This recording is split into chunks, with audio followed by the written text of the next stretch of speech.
Labas vakaras, gerbiami televizijos žiūrovai. Gegužės 17 Lietuvos prezidento rinkimai. Lietuvos gyventojai eis balsuoti ir visi nori išsirinkti kuo geresnį prezidentą. Tuo bent jau jie tikisi, tą parodė apklausos.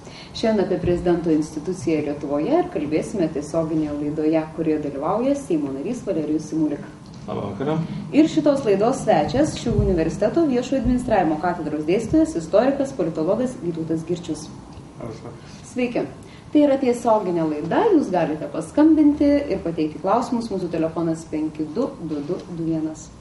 Na ir tema labai aktuali, nes jau greitai eisim balsuoti. Taip, iš tikrųjų, gerbiami žiūrovai, artėja tada diena, kai jums reikės patikėti savo balsą už kažkurį tai kandidatų yra nemažai, bet mes šiandien norėtume pašnekėti gal ne tiek apie kandidatus, apie jų grožį, jų išmintį, apie jų žodžius ar apie dar kažką tai, nes mes matome, kad vieni kandidatai šneka apie tai, kad jiems nereikia atlyginimų, neaišku, iš ko jie gyvens, kitiems nereikia prezidentūros, jeigu jie taps prezidentais, ją panaikins, treti sako, kad iš vis nenori būti prezidentais, bet kažkas jiems liepia, kai kurie yra vietiniai, kai kurie yra importuoti. Visko turim. 7 kandidatai iš tikrųjų labai skirtingi, nuo žavių damų iki radikalių vyriškių. Ir tik tai jūs savo balsu nuspręsit, kurį pasirinksit 5 metam tuo moraliniu autoritetu tautos. Bet mes šiandien norime pašnekėti apie instituciją, apie institutą prezidento. Iš tikrųjų, švenčiant 1000-metį, liktai prezidentas tampa tuo moraliniu autoritetu, kuris atsako ne tik tai pačioj valstybės viduje už tautą ir jos veidą, bet ir atstovauja mūsų valstybę bet kokiam lygmenį, net pačiam aukščiausiam lygmenį, tarptautinėje arenai. Ir iš tikrųjų daug klausimų kyla, kaip atrodom, kodėl taip atrodom, gerbiamas Vytautai, prezidentūros vietą plačiaja prasme. Vis dėlto Lietuvos istorija yra didelė, o prezidentūra kol kas nedaug metų gyvena. Na, kaip pradėjai, Valerijau, tai Lietuvos vardo 1000-metis. Aišku, kiekvienas institutas ir politinis institutas turi savo praeitį, savo istoriją.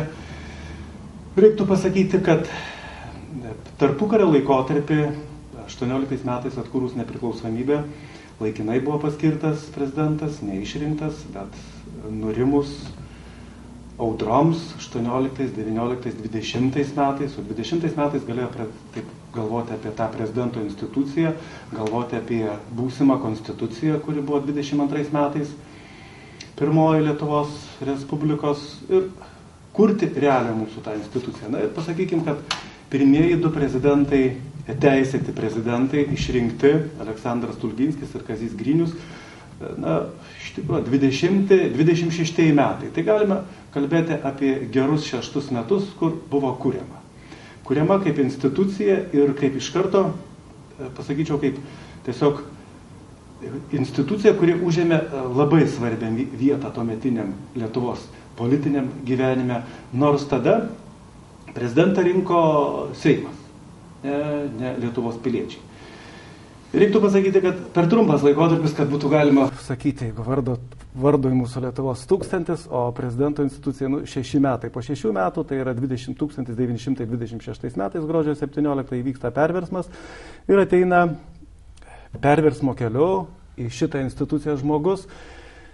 Na, reiktų pasakyti, kad čia prasidėjo vėl tos institucijos galbūt sugriovimas savotiškas. Ar suniokojimas, ar visiškai kitoks suvokimas. Galbūt tuometiniai Europoje tas buvo labai nepopuliarus demokratinis režimas ir daug kur atsitiko tokie perversmai.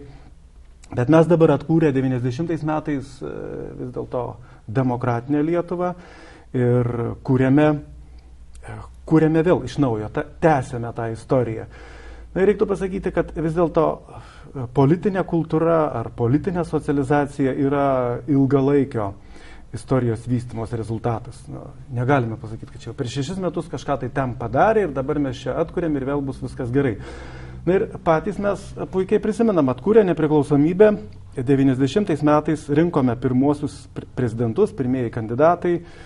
Na, galbūt mūsų pasirinkimas nulėmė tai, kad Lietuvoje buvo keistoka desovietizacija, arba kai kurie istorikai ar politologai sako, tom ir pasibaigė prezidento rinkimais, pavyzdžiui, iliustracijos darbai.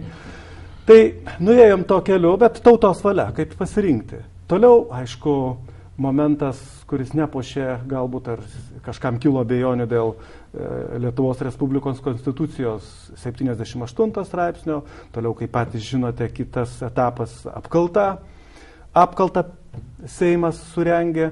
Na ir kiek mes turėjom galimybių, kad visuomeniai pateikti kažkokią tai didžiulę pagarbą ar meilę prezidento institucijai.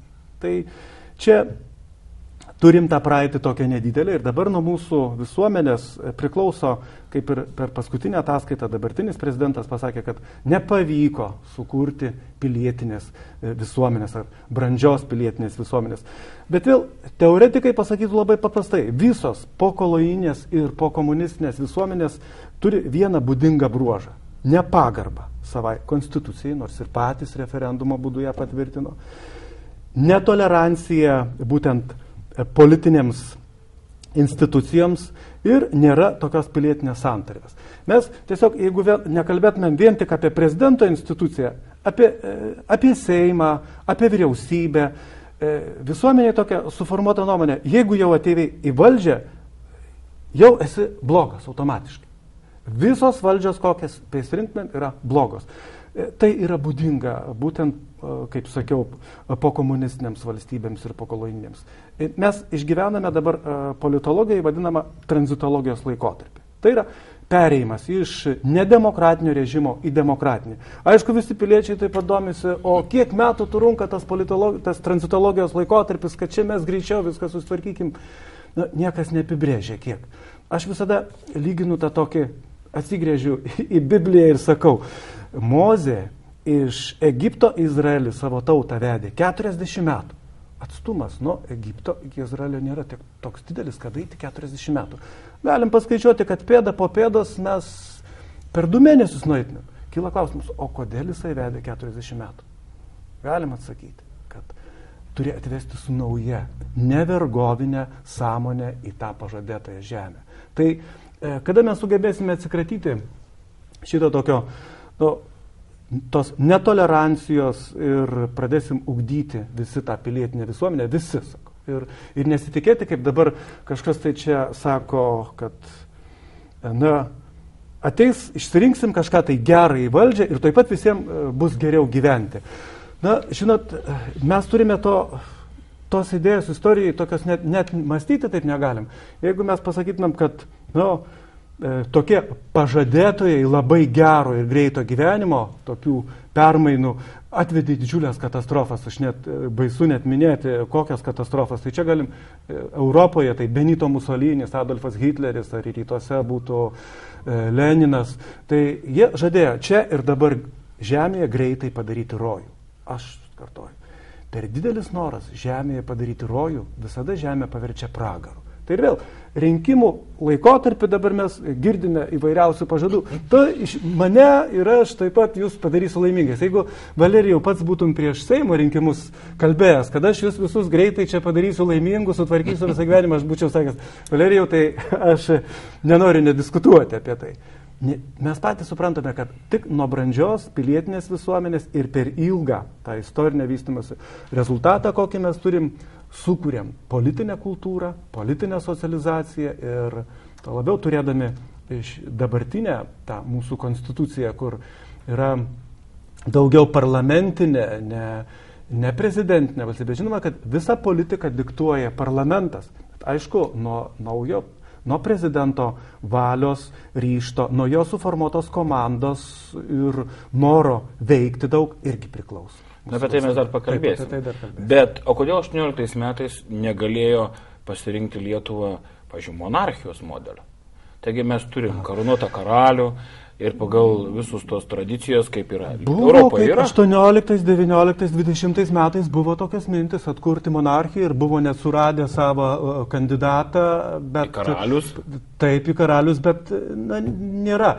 Viduramžių mūsų istorija irgi tokia, jeigu nuo Mindaugo Lietuvos ir Gediminaičius vėliau tęsti, nėra tokia, kad galėtumėm dabar taip paimti ir atstatyti, taip kaip ar ten Jungtiniai karalystėje, ar dabartiniai ten kokioj Belgijoje, mes... Ir Norvegija, ir Ispanija, toj svečiai atvažiuoja rytoj. Nėra tos istorinės tąsos. Jeigu jau nutrūkusiose monarchijose, dažniausiai monarchija atstato nedemokratinėse valstybėse. Taip jau istorijai dažniausiai būna. Jeigu mes paslystumėm ir nueitumėm, atsitrauktumėm nuo demokratijos, tai galbūt tada tokių minčių ir kiltų, bet šiaip sunku atstatyti demokratiniai valstybei. Monarchija, jeigu jau yra nutrūkęs tas istorinis ryšys. Tai... Na, mūsų gyventojai, mūsų šiauliečiai kalbinti, kuriuos kalbinau prieš laidą, tai tvirtino, kad tikrai jie laukia tų rinkimų ir tvirtino, kad visi balsuos. Jų ir klausiau, ar jie dalyvaus rinkimuose ir jau ar pasirinko prezidentą, tai yra kandidatai prezidentus, už kurį jie balsuos.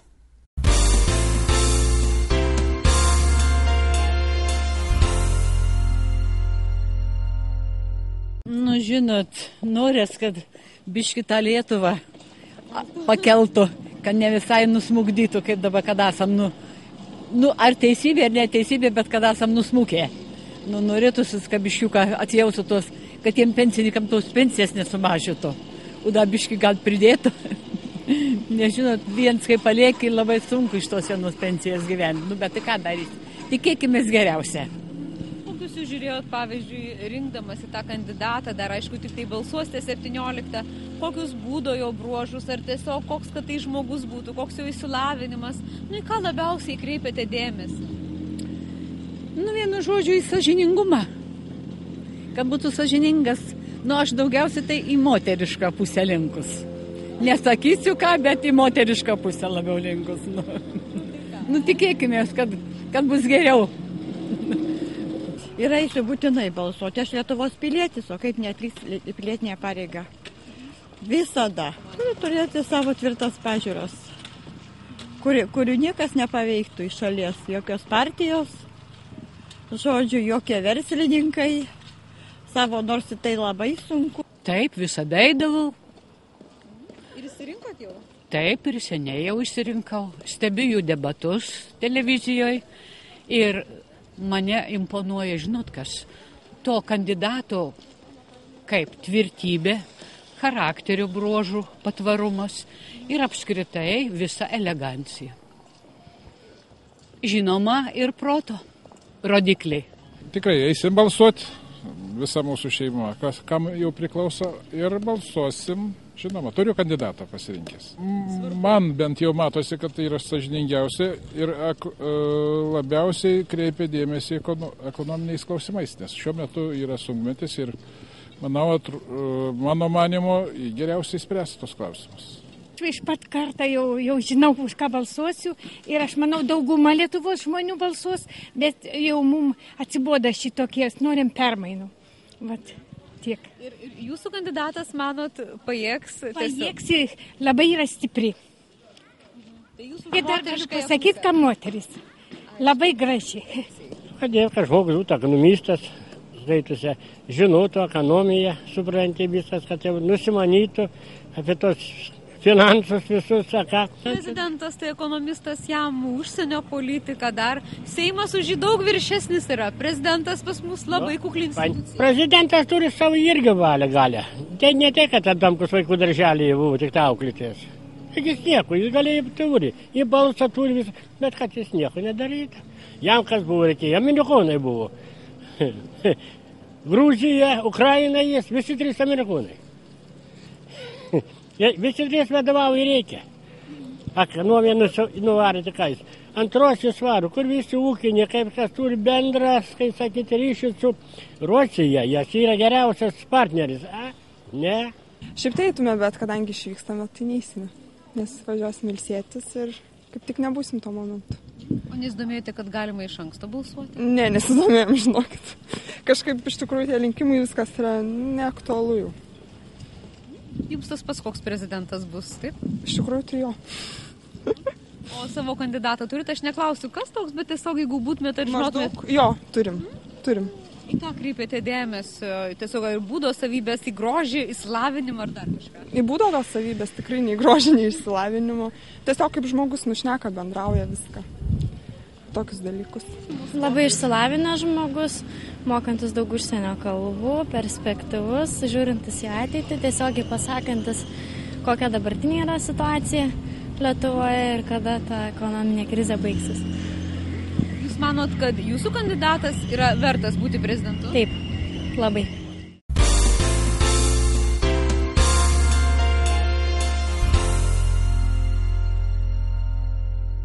Ir matėm, šiauliečiai tikisi, kad prezidentas išspręs daugelį problemų, kurios yra jiem iškilusios.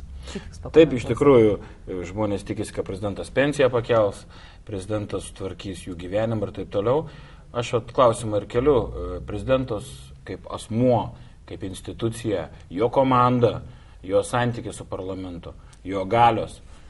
Vytautai, kaip pačiam atrodo iš tikrųjų tie lūkesčiai, kurie dedami į prezidentą kaip moralinį autoritetą, kaip instituciją, vis dėlto jie yra pagrįsti, ar galima ir kai kur suabejoti tais lūkesčiais? Aš manau, kad galima suabejoti tais lūkesčiais, dar kad pasikartosiu, mes daugiau esame parlamentinė valstybė, politiką formuoja parlamentas. Bet vis dėlto ta sąveika parlamento ir prezidento institucijų yra labai svarbi. Labai svarbi, jeigu viena iš institucijų, ar parlamentas, nors ten yra 141 narys, aišku, kad visi būtų pasyvūs, neįtikėtina, bet prezidento institucija, jeigu yra pasyvi, tai tiesiog parlamentarai gali tom pasinaudoti. Ir tiesiog kuo didesnė ar įstatymų leidyboj, ar inicijavimai įstatymo, kuo didesnis aktyvumas, tuo ar tiesiog piliečių įsiklausimas nuomonės tiek iš prezidento komandos, tiek ir iš Seimo ir bendras darbas, aišku, gali suaktyvinti mūsų visų gyvenimą. Bet taip kaip sako rinkėjai, kai kurie čia tikisi, kad po rinkimų kažkas tai pasikeis, išauš kitas rytas po rinkimų, patikėkit, nepasikeis. Daugiausiai reikia pasitikėti turbūt savim ir savo iniciatyvą, jeigu nori keistis, kad kas geriau būtų. Bet aišku, ta prezidento institucija vis tiek ji yra ir svarbi, ir to pačiu nepamirštim, kad turime parlamentinę valstybę. Jo, iš tikrųjų, žmonės renka prezidentą. Tiesioginiai rinkimai yra asmens, institucijos, pirmo žmogaus. Yra ir kitų modelių prezidento rinkimų.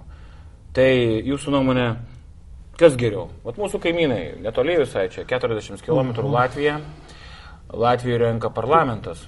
Taip, tiek Latvijoje, tiek Estijoje prezidentus renka jų parlamentai. Ten yra daugiau parlamentinės valstybės ir prezidento funkcija ten pagal jų konstitucijas yra tik užsienio politika. Labai nedaug yra vidaus politikos. Ir mūsų modulis kiek kitoks, piliečiai renka. Bet aš, Valerijau, nenaudočiau to žodžio geriau ar blogiau. Mes apibrėžime santyki prezidento ir parlamento, aišku, savo konstituciją. O geriau ar blogiau, tai yra gerai, ir tai yra gerai. Piliečių valia, jeigu dabar norėtumėm keisti, numanytumėm, tai reiktų referendumo būdu arba Seimo dauguma, 3/4, kad pakeisti tą rinkimų prezidento sistemą.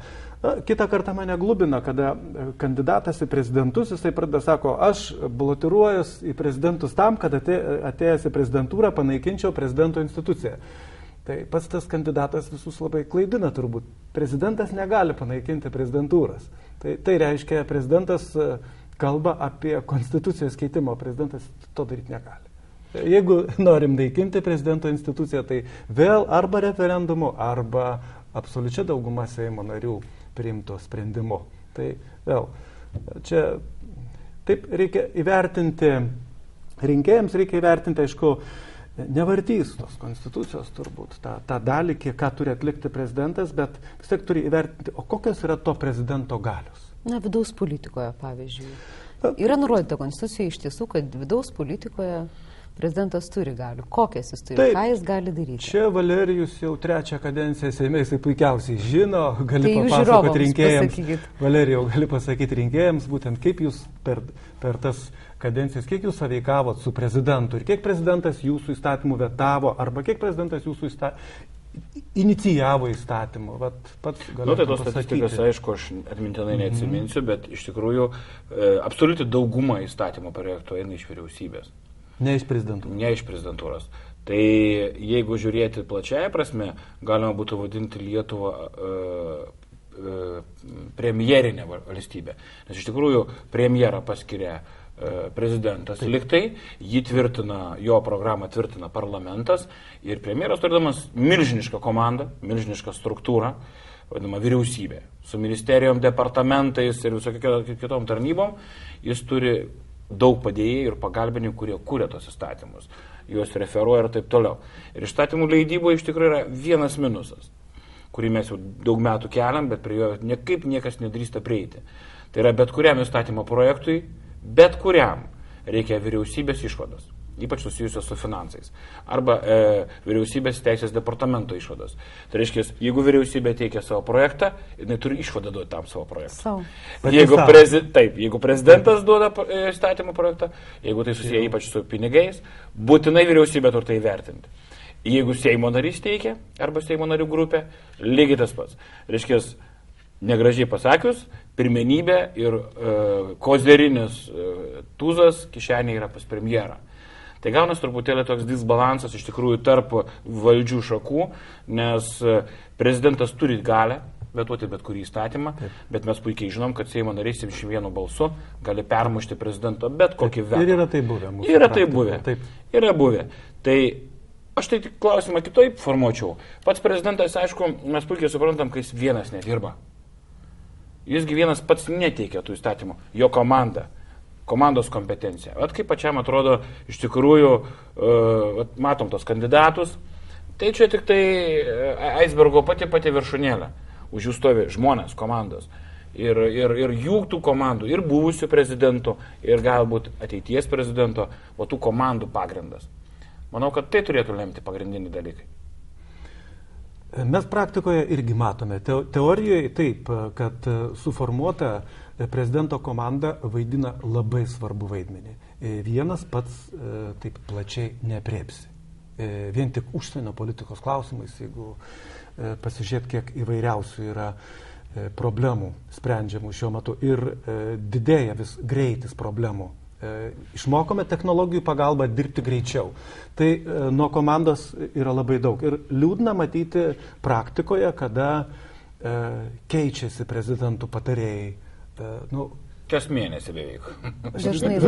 Žodį nuolat norėjau pasakyti, bet keičiasi. Ir kažkaip norėčiau galbūt dabar aš pats kaip rinkėjas labai norėčiau iš būsimų kandidatų išgirsti jų komandą. Kokia komanda? Patarėjai, pagrindinių mūsų būtent užsienio politikos, vidaus politikos.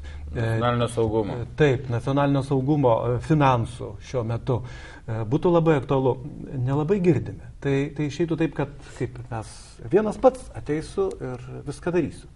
Na, čia taip, kaip pasakė Valerijau, yra taip labai taiklų komanda. Bet partijos, už daugelio stovi partijos. Bet tai paklausus žmonės, kiek mes matom diskusijų, kandidatai nėra ryžtingi išsakant savo pozicijos, ypač socialiniais klausimais.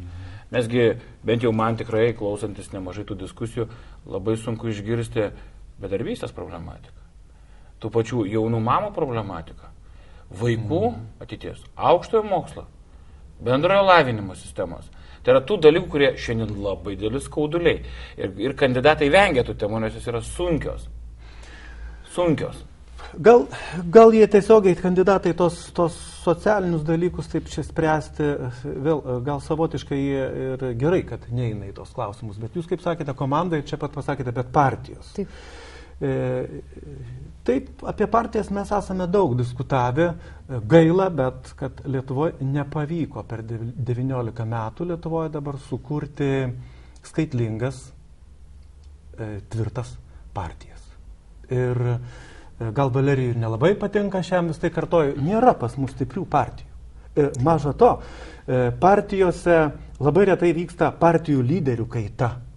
Tai rodo, kad partijos viduj nėra demokratijos. Jeigu mes matome, kad per 19 metų vienas ar du žmonės pasikeitė, tai senose demokratijose nuolat partijų lyderiai keičiasi.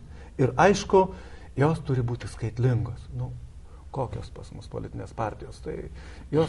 Virš 1000. Tai palaukit.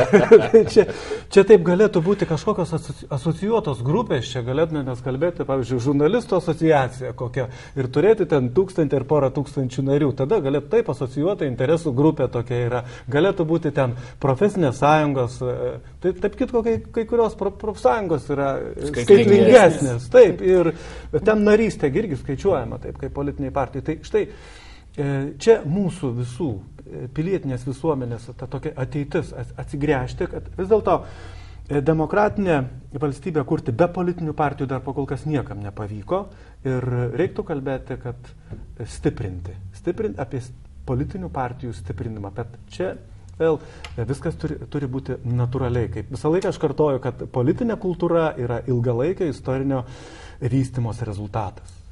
Konstitucinis teismas davė išaiškinimą, kad rinkimus gali ne tik politinės struktūros, bet ir visuomeniniai judėjimai. Tai manau, tai politiniam partijoms smūgis irgi bus. Tai gerai. Jeigu konstitucija leidžia šitai daryti ir tai išaiškino konstitucinis teismas, tai yra labai gerai. Kiek žinau, ir į savivaldą. Ir į Seimą jau bus galima. Tai šitas faktorius turėtų stiprinti politinės partijas. Kai kurie atvirkščiai išsiganda galva, štai mums konkurencija. Tik sveikoje konkurencijoje atsiras kažkokia tai stiprybė. Liks stipriausiai. Taip. Mes kalbame prezidento instituciją, dar turime 2 minutės. Labai trumpai. Ir iš tikrųjų pabaigai daugelis... Pati prezidentūra. Iš tikrųjų žmonėms įdomu, kiek kainuoja prezidentas. Nei daug, nei mažai. Apie 20 milijonų. Tai labai mažai. Valstybės mastu tai yra. Jeigu čia šnekant apie atlyginimus, nešnekame apie infrastruktūrą, apie pastatus, apie mašinas ir visą kitą. Šnekame apie atlyginimai. Pagrindę taip. Tai yra apie 20 milijonų. Bet pabaigai turiu vis tiek vieną klausimą, nes daugelis kandidatų kelia klausimą dėl konstitucijų galių prezidento stiprinimo. Reikia to? Labai dažnai. Daugiau galių. Kad prezidentas turėtų daugiau konstitucinių galių. Pavyzdžiui, savo vienašališkų sprendimų paleisti Seimą. Savo vienašališkų sprendimų dar kažką tai padaryti. Iš tikrųjų, ir tokių minčių sklando. Tai jis tiesiog, kad ir patapęs prezidentu, jis to negalės padaryti, nes jam to neleis konstitucija. Tai jau kvepia, kaip konstitucijos sulaužymo, prezidentas tai pirmoje prisiekė kad saugos Lietuvos Respublikos konstituciją. Tai apie galias mes galime kalbėti ne prezidento rinkimų metu, bet galime kalbėti pėdą po pėdos, kas inicijuoja šitą įstatymą, ar politinės partijos, ar vyriausybė, ar pati prezidentūra ir keisti konstituciją referendumu arba Seimo absoliučia dauguma. Kitaip mes čia negalime sakyti, tai man tada pakviptų kažkokiais tokiais dalykais, kad palaukit, kam iš viso mane išrinkot prezidentų, gal kitų rinkimų po 5 metų ir nebedarykim, ką aš blogas buvau. Tai kvepia tokia. Tai vieną gal sakinį, dar po vieną sakinį, abu pasakykit baigiant laidą, nes turim keletą sekundžių. Iš tikrųjų, tai noriu pakviesti žmonės būtinai ateiti balsuoti, pasirinkti tą kandidatą, kuris jums labiausiai tiktų. Aš turiu irgi nusprendęs, už ką balsuosiu, aš už vietinį balsuosiu. Taigi, manyčiau, kad jūsų pačių sprendimas bus pats geriausias. Ne grožis, ne išorė blizganti lemia, o išmintis ir ta patirtis, kurią turi politikai. O jų ir tokių yra. Labai trumpai vieną sakinį. Jūsų valia rinkėjai, ką pasirinkti ir iš tikro visuomenė pati balsuodama kartu ir turi prisimti atsakomybę, ką išsirinko. Ačiū. Ačiū Jums. Atsisveikiname su žiūrovais. Viso geriausio.